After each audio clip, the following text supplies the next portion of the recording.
სამინისტროში მოსვლისთანავე ჩვენ გადავწყვიტეთ და განვაცხადეთ, რომ აუცილებელია იმ ვეტერანების დაფასება, პრობლემას თავისი შესაძლებლობებით, თავისი უნარი მაქსიმალურად მოახმარეს თავიანთ ქვეყანას და მე ვფიქრობ, ეს კაი ტრადიცია არის, როცა ჩვენ ვაფასებთ ესეთ ვეტერანებს, ამ დღეს იყო მანუ ჩერმაჩაიძის დაბადების დღე, ძალიან სასიამოვნოა, რომ მანუ ჩერმაჩაიძე ისევ ფორმაშია, ჩვეულ სტილშია.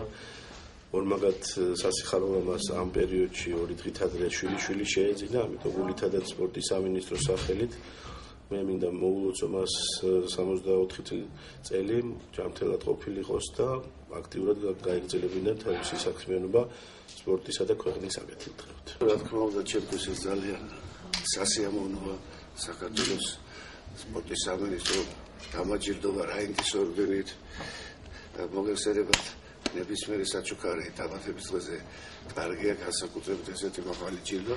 დიდ მადლობას მოვახსენებ სამინისტროს ხელმძღვანელობას ბატონ ლევან ყიფიანს, ძალიანად ქვეყანას, რომელმაც დამაფასა და პატივით ამბობდა ესეთი შესანიშნავი საჩუქარი მომიწვევად ჩემი დაბადების დღეზე.